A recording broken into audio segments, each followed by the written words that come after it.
Hello, everyone. I'm Ganesh back in Data Insights podcast. We have a special guest today, Darshan Shah. Darshan, we know each other like more than 8 years, I believe. I kind of came to your office in your government role, way different from what you are doing today. And we were talking about various different technologies and data analytics and all that. Lot of changes in Indiana, in your role, in our company. A lot changed. So glad to have you here, part of our another episode of this Data Insights podcast. I'm excited Let's to be get here. introduced. Tell us about yourself. Yeah, no, well, I remember that conversation well, and even though here at CICP now versus over at the state of Indiana, I think the broader concepts are still the same, which Yeah, is to again further enable our ecosystem from a data and analytics perspective. When I was over at the state, we had a lot of data that we wanted to unlock and get in the hands of community partners to do great things with it. And now coming over here to CICP and leading the Analytics Indiana program, much of the role here is to be able to help support the regional economy through the lens of data and analytics. And we get to do that through a number of different programs I know we're going to get to talk about today. So excited to be here. yeah. Even when I remember about in the Indiana government role, even there you are looking for a lot of supply chain, how the local community can be helpful by leveraging the healthcare data and all those. I remember some of those initiatives you are leading in collecting the data and sharing that. And then you also worked in the private companies, right? So maybe give us. I would. Is it okay to consider this as three different territory: government, private, and this analytics in as a lot of community-driven initiative? Sure. I think about my career, and I would love to say it was done on purpose, but I think in many ways, it's a bit of serendipity.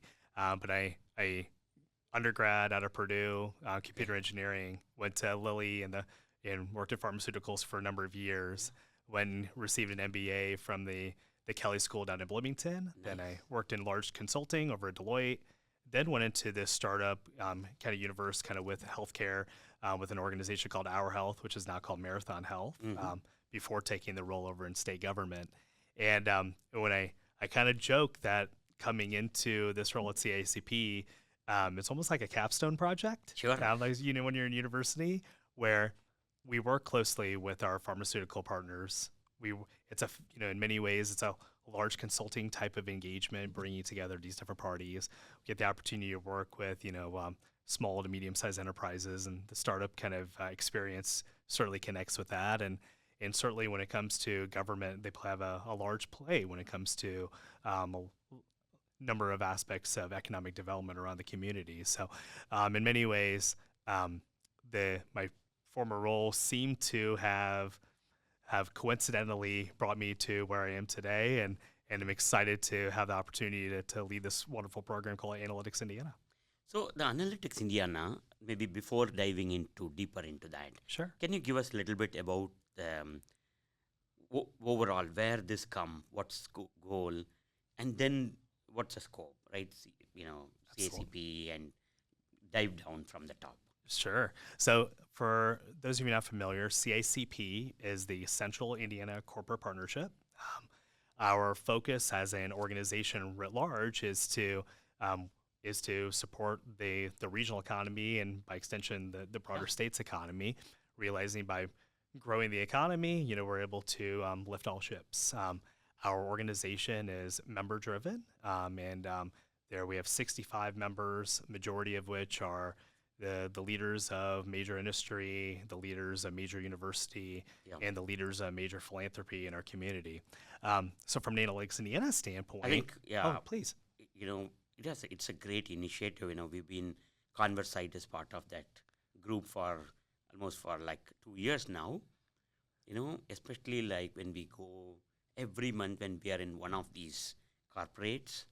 Wow, the kind of energy these corporates are showing. There's no rivalry. There's no competition. Everyone is working together. like show what's working for them and learn from others.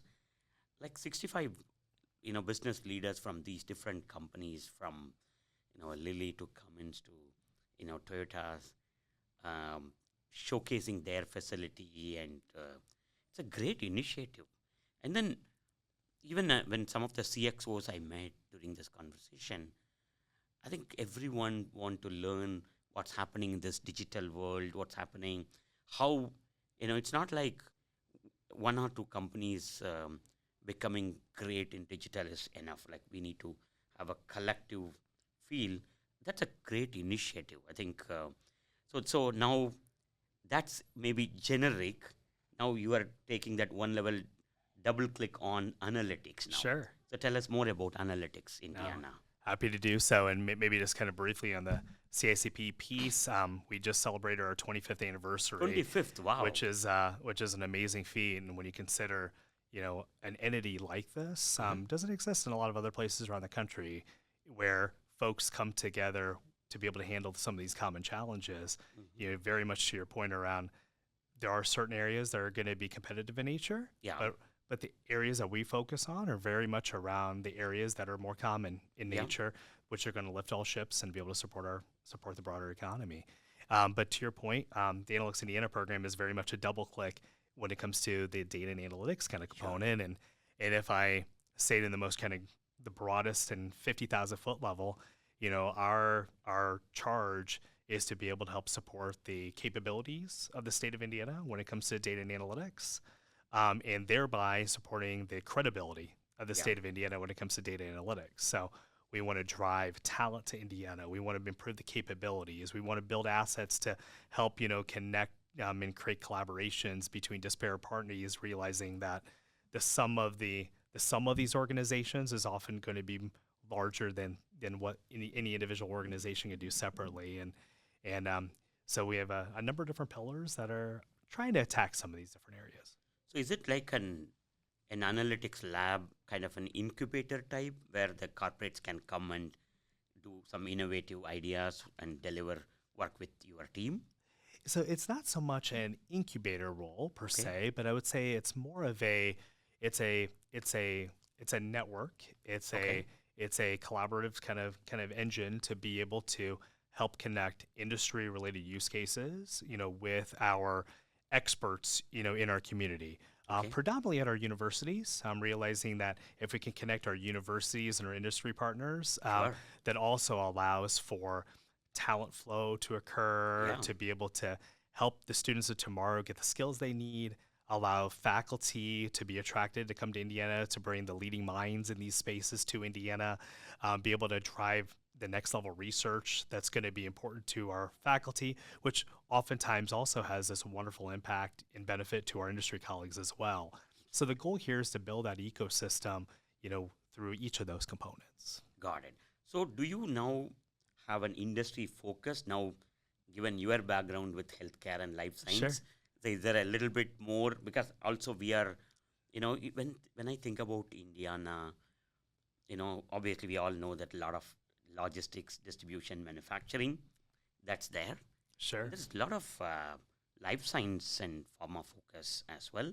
And then when I think about startup, there are a lot of marketing technologies. Sure. Right? So you can kind of think about Indiana in three different lenses. I think, so AnalytiXIN, is there an area which you are all focusing on? Yeah, so if I hone in on our current pillars, there are 4 pillars. Okay. And the 4 pillars were very much around, first one is around talent.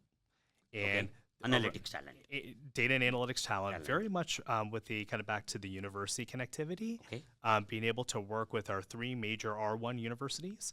R1 it's a Carnegie research designation, so it's the largest research universities around the country. So in Indiana, those are Purdue, IU, and Notre Dame. Yep. So working closely with those 3 universities, we've been able to now either attract or, in a smaller case, retain 55 advanced analytics faculty across the state. So these are, again, the leading minds when it comes to various aspects of data and analytics that are now here in Indiana. And the benefit of that is it's not just the faculty and the research they provide, but it's also the postdocs and the research scholars and the master students and the undergrads. It kind of creates this wonderful family of talent, that kind of comes to Indiana. So that's pillar number one, is very much around this talent and driving that talent here to Indiana. Okay. Pillar number two is what we call a commonplace. And so right now we're sitting in the studio here at 16 Tech, and just that way, Yep. just to my left is where our Analytics Indiana space is, where we have a large conference room as well as some additional space for IU, Purdue, and Notre Dame for that faculty that have been recruited and retained here in Indiana to actually have space here in Indianapolis, with the Nice. goal being that we want to ensure that our industry colleagues who want to collaborate with our university, Yeah. faculty, don't have to go to Bloomington or West Lafayette or South Bend all the time. Okay. We can also bring that common here to central point. Yeah. exactly. So creating that convergence. Yes, So that's yes. pillar number two. Okay.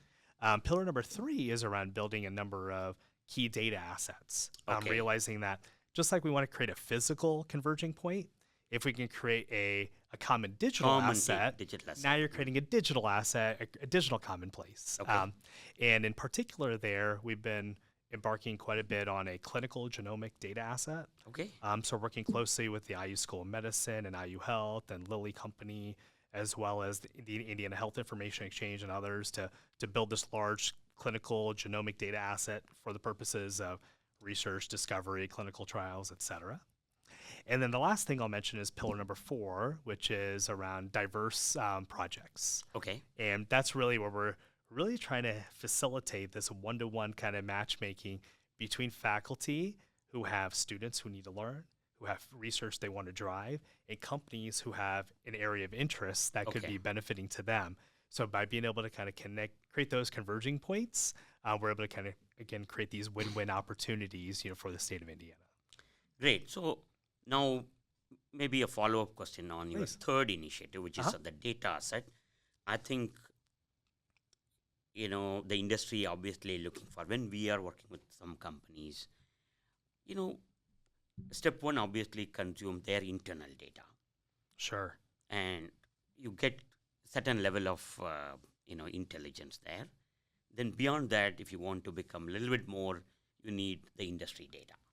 Sure. The moment you want to consume industry data, whether it is quality, the health of the data, is it a right quality? Whether it is a sustainable, like, can I rely on that to keep it my production?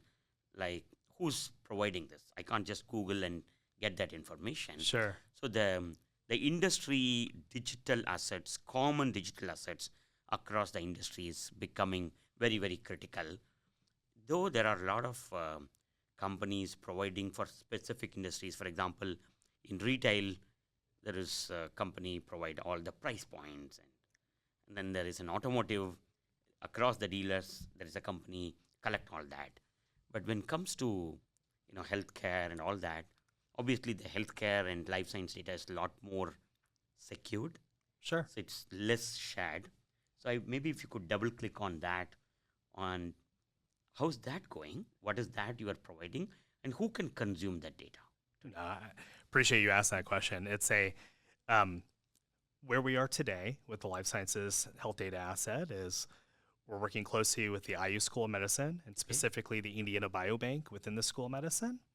And they're working closely with IU Health as well to be able to engage patients, educate patients. And if they want to sign on to this program, they have the ability to sign on to a very, very clear informed consent. So that way it's not just their data is being used willy-nilly. They're actually signing up to be part of this program. Got it. And when they sign up for the program, we'll collect an additional blood sample from those patients. We'll genomically sequence that data, and then we'll link it to their clinical record. And then that data is then de-identified and placed in this platform called the Terra platform, which is it's a genomic data sharing platform that's provided by an entity called the Broad Institute. It's a wonderful kind of analysis tool. Got it. and it also allows for collaboration amongst various researchers. But by being able to bring that genomic data and clinical data together, it certainly enables quite a bit of academic research, academic discovery, but also on the industry side of things to be able to support research and discovery, as well as programs like clinical trials, and to help drive some of that additional work here to Indiana. So, wonderful suite of partners initially with the Indiana Health Information Exchange helping and supporting with a lot of this data wrangling, IU Health supporting with clinical data as well as a number of use cases. Got it. Eli Lilly and Company has a number of kind of use cases of interest. The Indiana Biobank is the one who's helping with the blood collection, getting getting the samples prepared and then getting it sequenced, making it available. And then we have additional parties coming on board now from Purdue and Notre Dame and the Regenstrief Institute and the Indiana Biosciences Research Institute, so IBRI, to again onboard additional researchers who could benefit from an asset like this. So, and we're always looking for additional partners who would find this data valuable and really in many ways help us continue to build this community asset, for the purposes of kind of moving Indiana to the next level. So is this data set is more Indiana centric, or this It can be is. more national? So currently it's Indiana-based data. So it's because these are patients who are coming into Indiana-based hospitals, Got it. and that's where they're getting engaged and they're getting consented. So it's that population. And currently we're at 35,000 people, and we have plans to grow this multiple X over the next 2 to 3 years. So as this continues to grow, the utility of the asset continues to grow, but at the same time, there's already value that can be found in the asset today, while it continues to grow. So are you thinking about this data can be consumed, monetized outside the state? This become an asset and revenue generating asset? Right now, it's really intended to be more of a value provider, Value for provider. our community partners. Okay. If we can provide value to our industry partners that are touching healthcare and life sciences, if we can provide value to our academic partners, it then collectively also becomes an opportunity to be able to attract additional talent to the state of Indiana, which then has this wonderful virtuous effect, by being able to, the more work that happens and the more research that happens in this space, which then attracts more talent here to do that work, which then drives more work, and then it continues to kind of grow that opportunity here in Indiana.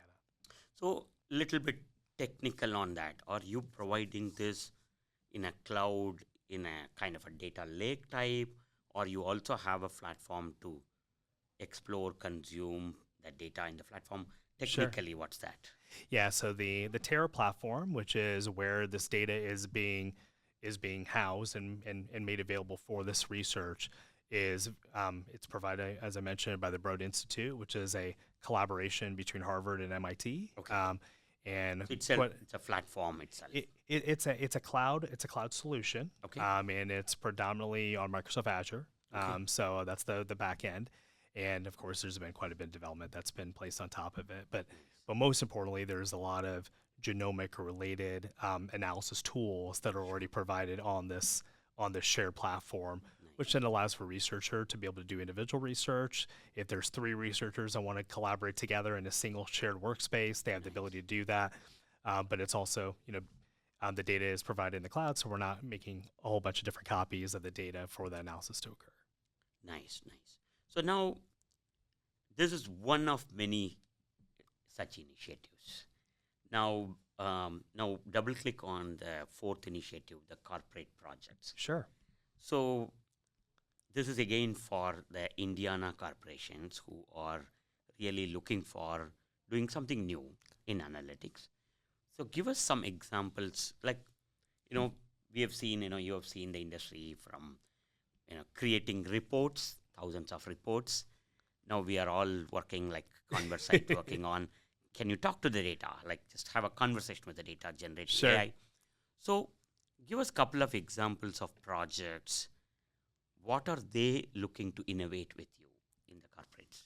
No, absolutely. So when it comes to projects, there's certainly different projects that are happening with companies, and I'll I'm going to be cautious about sharing those since Oh it's yeah, theirs. not generate as much as. But in general, one of the things that we've been putting forth to be able to help this conversation is a number of these what we're calling communities of practice. Okay. So I'll offer a mini philosophy kind of piece around learning and education, and then I'll kind of dive back into the communities of practice. Most of the time when people think about learning, you're thinking about taking a class or going to a session, right? Yeah. And what the research shows is that most of that type of learning, that classroom kind of learning, is about 10% of learning. Okay. We think it's the biggest part of it, but in reality, it's a very small part. So that's 10%. Additional about 70% is actually just on-the-job learning. Okay. It's you learn while doing, and when you have a project, that's how we all learn for the most part, but you don't really realize that we're learning through that. But what that leaves is this 20%. And this 20% is what they call social learning. Okay. And it's you and I are having a conversation today. I'm going to leave this room today and I'm going to learn something, and you won't even realize sometimes that you're learning, but you just learn it kind of through these conversations, and it inspires ideas, and inspires the next project, and inspires the next use case, and inspires then whatever it may be. And so what we're attempting to do with these communities of practice, they're very topical based, is to really kind of tap into that social learning component, realizing that as these conversations happen, it also helps kind of with that spillover effect with projects, which is the 70%, as well as potentially somebody tells you about some additional learning that you can go follow up on, which is that 10%. But even within the 20%, you're learning about the next project idea, the next use case idea, the next tool that could be beneficial to your organization or whatever it may be. So what we've done so far, in April, we had 3 sessions, 3 communities of practice. Okay. One topic was around responsible AI. Yeah. Realizing that lots of organizations, need to get the responsible AI policies in place and make sure they understand how to use it ethically. We have another session on data-driven decision-making, which is a very broad topic, but we're touching on a lot of different topics there, from structured to unstructured data, cloud, on-prem, et cetera. A lot of like data engineering, a lot of data prep kind of conversations. And then we had a third session that was focused on Gen AI and tools to use, which I think is fascinating. And we had a subsequent session just a couple of weeks ago, and one of the tools that was provided was this website called futuretools.io, which is just a gentleman who was really excited about Gen AI, and he's trying to take the universe of tools and distilling it down to ones that he thinks are interesting. Well, even that list of Gen AI tools that he finds interesting is 2,800 tools and counting. And so we did a demo. There are a lot of tools. There's so many things. So how do you maneuver through that clutter? Yeah. So in our last session, we did demos on 3 tools, and then we talked about 5 or 6 other tools. So, but at least it's an opportunity for folks to take an hour over the lunch hour, grab a bite, and listen and have a conversation together around what is the art of the possible? What is IU Health doing? What is community doing? What are some of our manufacturing partners doing? What are our university colleagues doing? Just to learn about what people are doing, because maybe that'll motivate the next use case to kind of help drive. So that's really what we're in the process of doing. Those are the ones that we set up so far.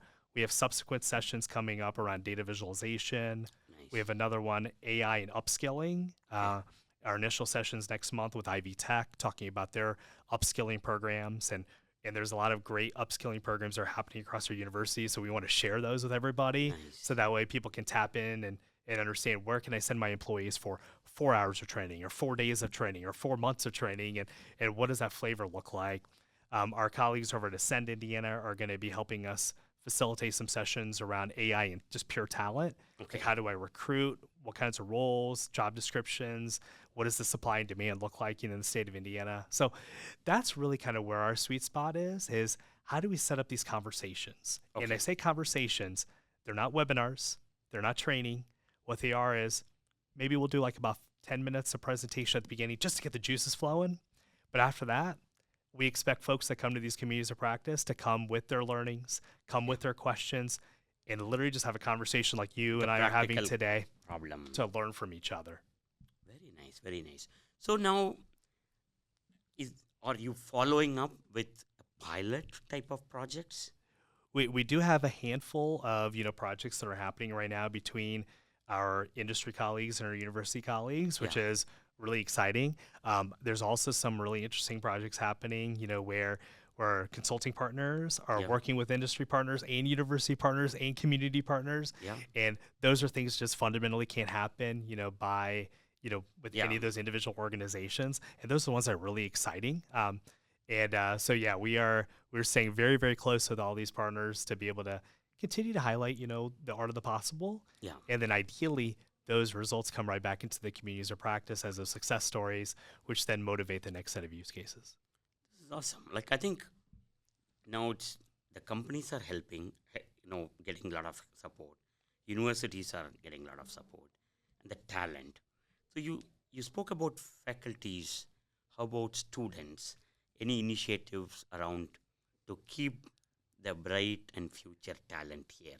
Absolutely. I mean, so a couple things, and mind you, there's a lot of different areas that we want to continue to kind of explore here, but TechPoint runs a fabulous extern program. Oh yes. And Yes. if you are not familiar with the extern program, I highly recommend you taking a look at TechPoint's extern program, because it's a wonderful place to be able to get a curated list of students who have wonderful talent that can plug right into your We've been organizations. part of that. We got some great marketing talent, sales talent. It's a great program. It's a great program. I from an AnalytiXIN Indiana standpoint, we have an extern this summer. Nice. She literally right now, I think it's day 6 or day 7 for her on the job, and she presented to me this morning Wow. her vision of kind of what the AnalytiXIN Indiana kind of story is, but she's helping us kind of revamp our entire website because it certainly needs a little work. It's a great program. But through the extern program, AnalytiXIN Indiana is providing some additional mentorship through those faculty from a data analytics perspective, to be able to make sure that talent, continues to get upskilled in the ways they need.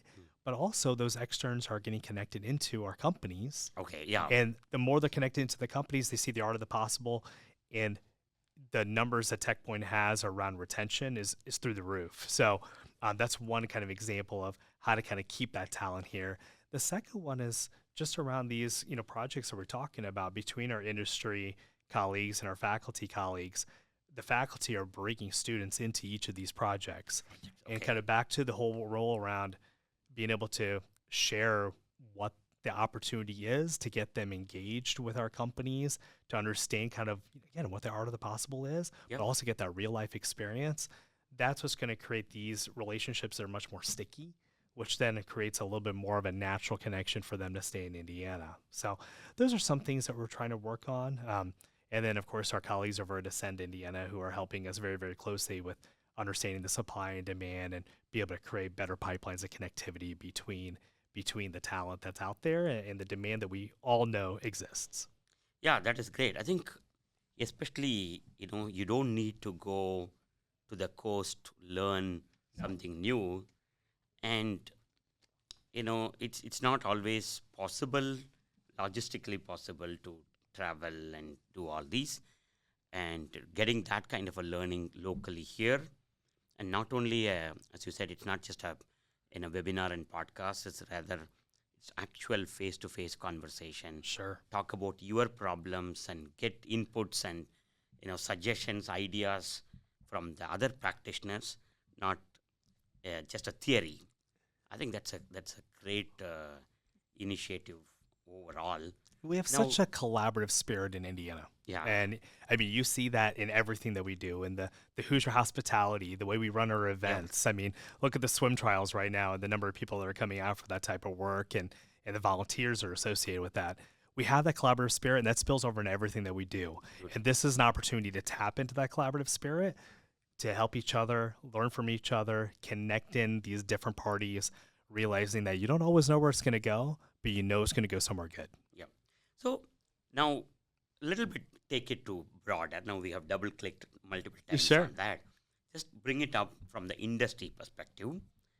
There's a lot of things happening in the data analytics world, and the Analytics Indiana initiative itself to bring some of those newer initiatives, newer platforms, tools to the the community here. So from your personal experience working on multiple industries, from consulting to government to this, what are you excited about in the data analytics with cloud, Gen AI? What's happening around and what are you excited about?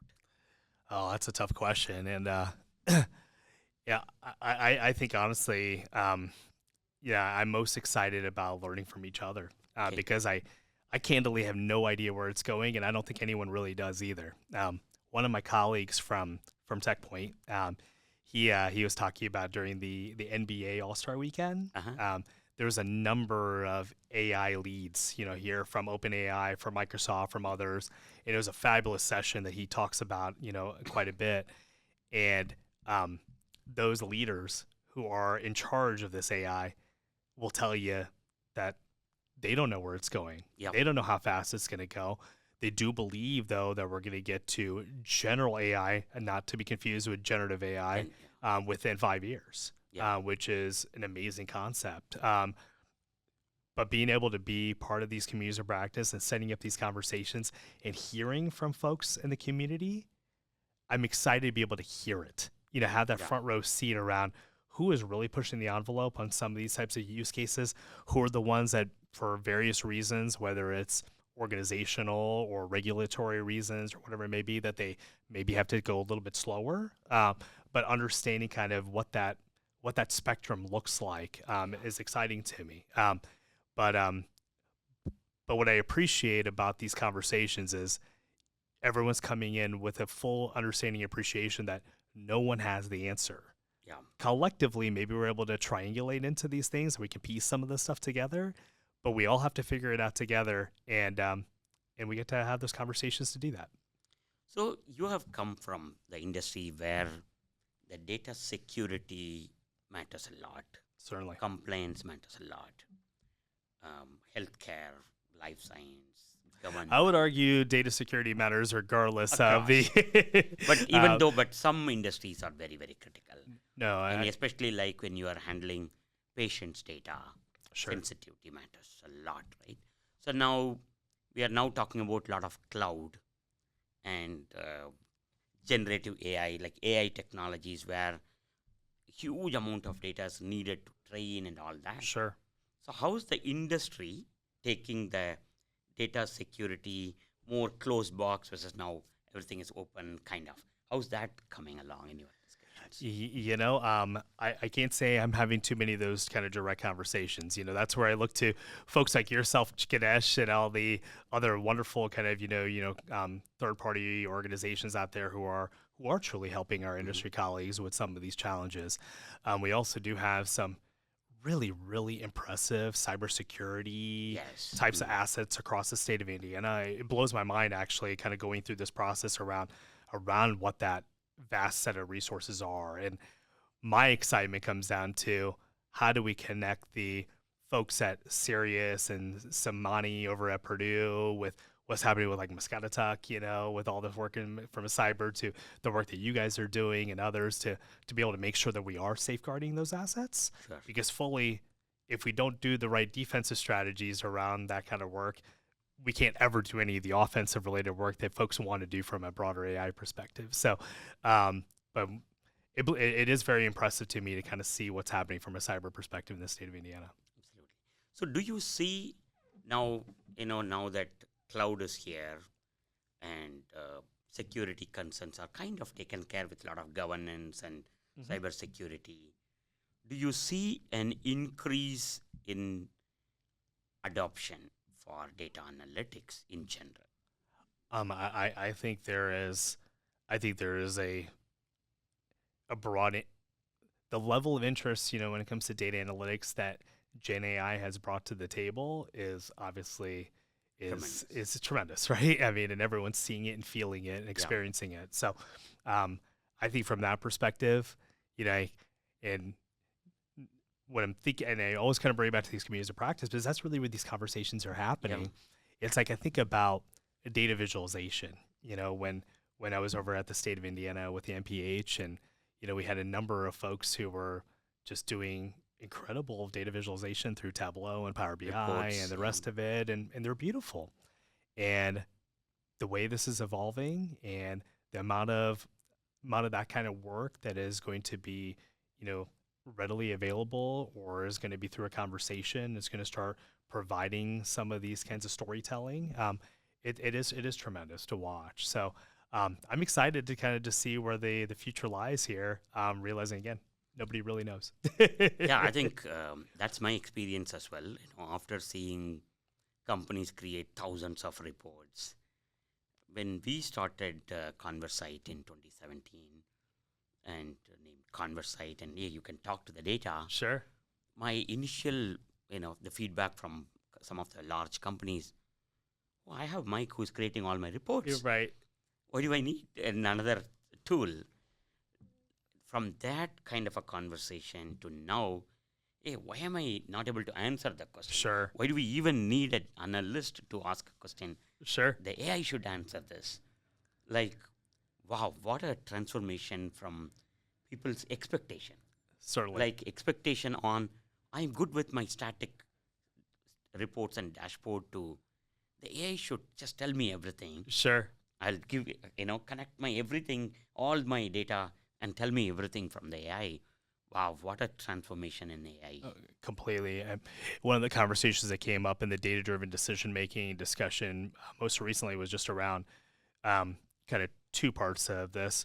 One was that the amount of data that's being stored up in the cloud that is actually never driving any value for organizations. Yeah. So entities are paying for the storage or paying for all the security, all the tools around it, but are potentially not getting the benefit from it. So that's one. And then the second piece is the amount of reports that are created that don't directly add value because it doesn't directly answer the question of need. So being able to have these types of conversations with your data to be able to pull out, the things that you're interested in, certainly changes the dynamic of how you interact with your data and how you can actually drive insights from it, as opposed to trying to drive those insights from reports, which may or may not occur. Yeah, I think the one is that how easy, how quickly you can get that.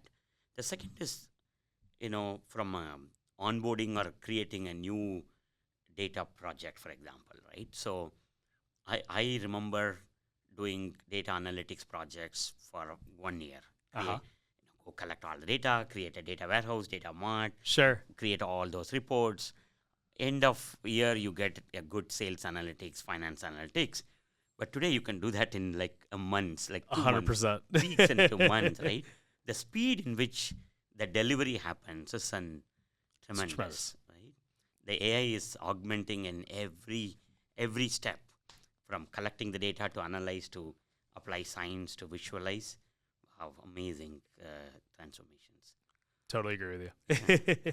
I think, as you said, I'm equally excited that we need to wait and watch, because it's the speed in which the innovation is happening is unimaginable. Where we are going to be in 2030, right?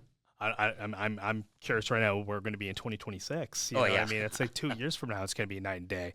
But that's where these conversations are so important. Like, I'm going to learn from you. I'm going to get to learn from all of our wonderful colleagues around the state. And back to the point around, we're a collaborative kind of community, and let's take advantage of that. So that way we can lift all ships across the state of Indiana. Yeah. In fact, we focused on, okay, you just ask a question and get answer. From there, we are now started asking, why do I need to wait for you to ask a question? If the AI is smart, the AI should come and tell you what's happening. Sure. The AI should not be an order taker. Right. Rather, the AI should be more proactive. Sure. And, okay, now something is happening. The AI should also suggest what decision you should make. Sure. I think it's becoming, it's a decision intelligence, no more business intelligence. So we all, for last 20 years focused on decision support, right? You need to make a decision, here is the report. Or now you ask for a report, I'll give you type. Sure. From there, can we suggest, what you should do? And then one step further, can we execute that decision, right? Decision augmentation and decision automation. That's kind of a vision startups like us are thinking about. In the next 5 years, the expectation on AI is not going to be answer my question, rather tell me what I should do. Sure. Or probably do this. So And maybe just a quick question for you. I mean, would that be, how do you think about the human in the loop or the human on the loop when it comes to presenting that information versus reacting when you ask the question? Oh, 100%. I think, in my view, the AI is going to make the humans more intelligent. The humans will always have one level edge over AI or any technology, because if the AI is giving me everything happening in my business with my data, internal data, and something like AnalytiXIN's external data, Sure. now I am like 101% Sure. intelligent. Now I can think. Obviously, the human can think much faster than the AI, and the AI can probably perform or act faster than the human. Sure. So I think in the thinking, I don't think we can compete. So the decision will ultimately be made by the human, but augmented by the AI. That's kind of where we are thinking, because the decision is multidimensional, Sure. and the AI is going to look at the dimensions which humans looked at before. If I have looked at my sales through a couple of lenses, and the AI, I can make the AI to look at the 4 lenses. Now the 5th one, I can only think about. Sure. Right? So, as you said, this conversation open up as an idea, and Motivates that use case. There you go. Exactly. Now I'm sure the lot of audience who's learning to this, oh, there's a data asset. Is there a way we can leverage that? Right? Sure. Companies in Indiana can leverage that asset. Absolutely. Companies in Indiana no longer need to wait for, oh, I don't have my data scientist. Rather, okay, let's talk to Analytics Indiana. Absolutely. See, we can partner, right? So it's a learning. Certainly. The AI probably going to say that you don't have bandwidth to execute a project, but AI may not know that Analytics Indiana, the human knows. So I think the human in loop is essential. It's critical. It was great connecting with you. And in fact, I learned a lot about Analytics Indiana. Looking forward to partnering with you and, collectively empowering our corporations in Indiana. Let's do. And I same. I learned quite a bit in this conversation, so I appreciate the opportunity. And maybe just kind of one final kind of plug for those folks that are listening. If there are really kind of 2 things. One is, if you have project ideas, where faculty and students from our universities could be helpful to you. Yeah. Like reach out, and I'm sure wherever this is all posted, there's ways to kind of make the contact information provided. Yeah, we'll share details and how they can connect Analytics Indiana to everybody. So that's one. If you have project ideas where faculty and students could be helpful, let us know. We can get you plugged in. And then secondly is, if you don't have project ideas yet, you don't have use case ideas yet, come to the communities of practice, explore with fellow colleagues and learn from each other, because it'll inspire new ideas, which then will motivate these next types of activities. But at the end game here, well, all I want to see is more of our industry partners working with more of our third parties, working more with our universities, working more with our community organizations, because the more of these partnerships that occur, more of these collaborations that occur, good things will happen. Yep. So I'm excited to see it. Yeah, not only the companies benefit, it's also the talent. We can keep a lot more talent. And that's the end game. Absolutely. Yeah. Thank you for your time. Now, Ganesh, it's been a pleasure. Appreciate it. Thank you all.